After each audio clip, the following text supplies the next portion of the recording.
हर committee के अंदर ये होड़ लगी हुई है कि ज़्यादा से ज़्यादा फाइलें वो कमेटी है कैसे लेकर जाएगी। इन सब कमेटीज़ की जांचों के कारण खिचड़ी जांच तो हो ही रही है, पर यह भी हो गया है कि जितने सबूत हैं वो आसानी से मिटाए जा सकेंगे जितने भी हैं। और इन जांचों के ऊपर कोऑर्डिनेशन करने के लिए ना तो कोई कमेटी बनी है, ना कोई मैकेनिज़्म है। मुझे लगता है कि ये सिर्फ शंगलू कमेटी आईवॉश हो गई है। इसीलिए जैसा बताया कि हमारे अध्यक्ष जी ने जेपीसी की मांग की थी, क्योंकि जेपीसी एक ऐसी कमेटी है जिसके पास सारे तथ्य आ सकते हैं, क्योंकि इसमें केंद्र सरकार, दिल्ली सरकार, मुख्यमंत्री, ऑर्गेनाइजिंग कमेटी और अलग अलग ministries, tourism, urban development ministry और दूसरी मिनिस्ट्रीज़ के अंदर शामिल हैं।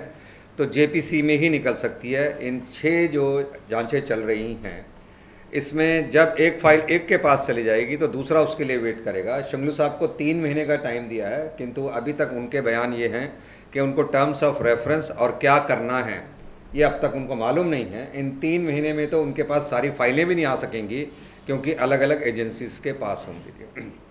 मेरा सबसे बड़ा प्रश्न ये है, मान लीजिए पहली बात तो अपराधी पकड़े जाएंगे, भ्रष्ट अफसर, भ्रष्ट नेता या जो भी होंगे वो पकड़े जाएंगे कि नहीं पकड़े जाएंगे। और दूसरी बात है, पकड़े जाएंगे तो ये जो भ्रष्टाचार का पैसा है ये सरकार कैसे निकाल पाएगी? क्या किसी की प्रॉपर्टी जब्त होगी, प्रॉपर्टी अटैच होगी, या संपत्ति को रखा जाएगा? ये इसमें से निकलेगा क्या अल्टीमेटली जाके? और गवर्नमेंट उस पैसे को बाहर कैसे निकालेगी जो करप्शन में चला गया है, जो साइफन कर लिया गया है, उस पैसे को कैसे निकालेगी? इस बात का सरकार जवाब देना, क्योंकि ये 87,000 करोड़ का कम से कम घोटाला है, 70 से 87,000 करोड़ का। तीसरा मेरा प्रश्न है, 2494 करोड़ का लोन दिया गया जी ऑर्गेनाइजिंग कमेटी को। 1620 करोड़ दिए गए कंडक्ट ऑफ द गेम्स के लिए, क्योंकि ये आपको मालूम नहीं होगा इसलिए मैं डिटेल बता रहा हूँ, और ओवरलेस के लिए दिए गए 687 करोड़ रुपया, और Prasar Bharati for host broadcasting दिए गए 187 करोड़ रुपया। इस तरह से उनको 2494 करोड़ रुपए लौटाने थे। जो अखबार में हम फिगर देख रहे हैं, उनकी स्टेटमेंट दे रहे हैं, वो सिर्फ 700 करोड़ की है जी। ये अगर रुपया लौटाया नहीं गया तो लोन देने का मतलब है कि सरकार उस रुपए को वापस कैसे लेगी, सरकार ये बताए ना जी, किससे वसूल करेगी, कैसे वसूल करेगी, ये सरकार को बतानी बड़ी जरूरी है। हमने इसके लिए एक ईमेल पब्लिक को दे रहे हैं हम, जिसका नाम है cwgghotaala@gmail.com। उस दिन अध्यक्ष जी ने भी कहा था कि भाई ज़्यादा से ज़्यादा पब्लिक से हम ये कह रहे हैं कि वो जितनी इन्फॉर्मेशंस है या अधिकारियों के पास है या किसी और एजेंसीज़ के पास है, वो इन्फॉर्मेशन हमको भेजें cwgghotaala@gmail.com। और एक वेबसाइट हमने रजिस्टर्ड कराई है अभी, जिसको हम बना रहे हैं, 2-3 दिन में बन जाएगी। उसका नाम है cwgghotaala.com। तो जनता, एजेंसीज, अधिकारी इसके ऊपर भेज सकते हैं, उनका नाम और उनकी आइडेंटिटी जो है वो गुप्त रखी जाएगी, है ना? हेल्प करेंगे ना। जब जेपीसी बनेगी तो सारे तथ्य भी तो देने पड़ेंगे, गवर्नमेंट थोड़ी निकाल के तथ्य देगी जी। फिर बहुत सारे जो फैक्ट्स हैं, हाँ, जेपीसी नहीं बना तो ये जो एजेंसियां इन्हीं को दे के करेंगे, कुछ एफआईआर करेंगे, कुछ और करेंगे, मतलब हेल्प करेंगे एक तरह से। ये समझिए बात को आगे। नहीं, आम जनता से मेरा मतलब है जो भी इनसे जुड़े हुए थे, जैसे कि टेंडर फ्लोट नहीं किया गया या टेंडर में बेईमानी हुई, तो जो 3 और लोग हैं वो हमको डिटेल दे के जाएंगे कि उनको टेंडर नहीं मिला। मेरे पास पीछे कंपनी आई थी, मेरे पास जनता से मेरा मतलब है अलग अलग वॉक्स ऑफ लाइफ में। जैसे मैं एक एग्जांपल दे रहा हूँ, टेंडर फ्लोट हुआ, जिनको नहीं मिला है वो निकाल के लाएंगे कि दूसरे वाले को गलत कैसे दिया गया है, ये टेंडर कितने का होना चाहिए था, कितने का हो गया है। उसी तरीके से बहुत सारे ऑफिसर सैक हुए हैं, वो भी हमको कुछ इन्फॉर्मेशन दे सकते हैं जिनको निकाला गया है वहाँ पर। और तीसरा, जो इससे जुड़े हुए थे ऑर्गेनाइजिंग कमेटी से, उसमें से कोई भी इन्फॉर्मेशन दे सकता है। ऐसे ही है जैसे पुलिस रोज़ ऐड करती है, हमारी मदद कीजिए आतंकवादियों को पकड़ने में, ऐसे हम भी कह रहे हैं कि इन भ्रष्ट अधिकारियों को पकड़ने के अंदर हमारे को मदद करिए। जो जितनी इन्फॉर्मेशन दे जाए उसमें कोई वो वाली बात नहीं है। मैंने तो ये भी मांग की थी कि वेबसाइट के ऊपर सारा लेन देन, सारी ट्रांजैक्शंस गवर्नमेंट को डाल देनी चाहिए। पब्लिक खुद ही जांच करके दे देगी इनको जाके। और आजकल डालनी बड़ी आसान है।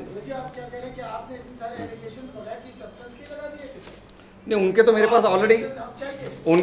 पास ऑलरेडी थे, पर मैं ये दावा नहीं कर रहा कि मेरे पास हर ट्रांजैक्शंस के बारे में मुझे मालूम है। तो जितना और ज़्यादा आ जाएगा उतना अच्छा है।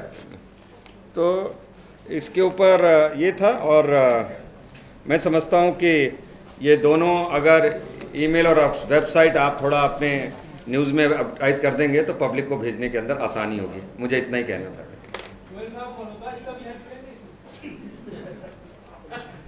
हो सकता है हमने मल्होत्रा जी का हेल्प पहले ही ले लिया हो। नहीं, ये मिला है, इतना बोल ही रहे हैं कुछ ना कुछ रोज जी।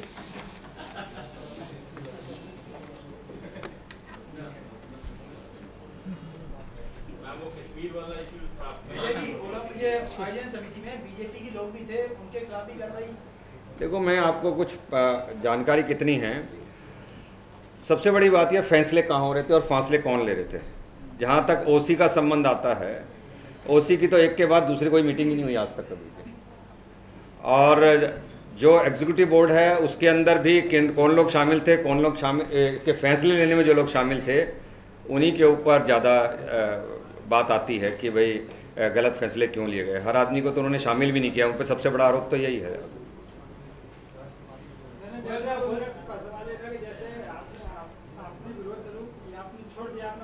छोड़ने दिया मैंने। हाँ हाँ हाँ हाँ जी।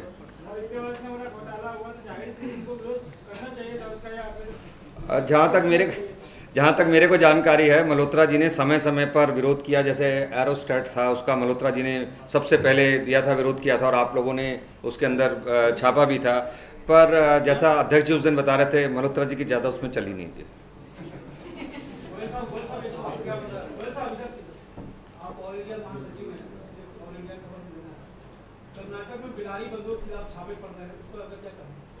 मैडम बताएंगे, बताइए। उससे क्या है, आपको तो खबर लेनी है, किससे लेनी है जाके।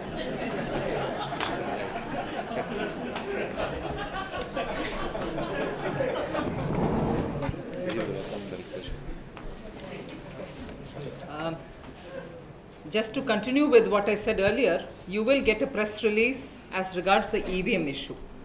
All the details will be given in that. As regards the Commonwealth Games, Vijayji has gone into great details. Since every day a new revelation is coming through, and coming now from inside, in the sense from people who are holding responsible positions. You earlier saw Sheila Dikshit ji accusing Kalmadi ji. Kalmadi ji was accusing Sheila ji back. Now the CEO Prasar Bharati attacking his own minister. Minister has not responded, obviously it's just happening. Keeping all this in mind, and keeping the fact that Vijayji referred to, that if there is a joint parliamentary committee going into this whole matter, there will be possibility of getting all the facts, which some of which will be taken by the Enforcement Directorate, some of which will go under the income tax. All of them can be collected in one go by the joint parliamentary committee, and that is why we have asked for it. But I think the rate at which this whole thing is going on, the BJP demands that all the ministers who have been named by one or the other of their own, who have been partly running the whole show for the Commonwealth Games, should actually better be resigning. Morally, if they resign and prove themselves later, there is a possibility of fair investigation. As long as they continue in the helm of affairs in their respective ministry with the kind of allegations which are coming out by people who are in responsible position, we don't think a fair trial, fair investigation will be possible. So, we think morally, Srimati Ambika Soni, Shri Jayapal Reddy, Shri M.S. Gill, and Srimati Sheila Dikshit should all move out of their positions, meaning resign, to enable a fair investigation. Ideally, by Joint Parliamentary Committee. In the meanwhile, as Vijayji has pointed out, there are about 6 agencies investigating into this whole matter.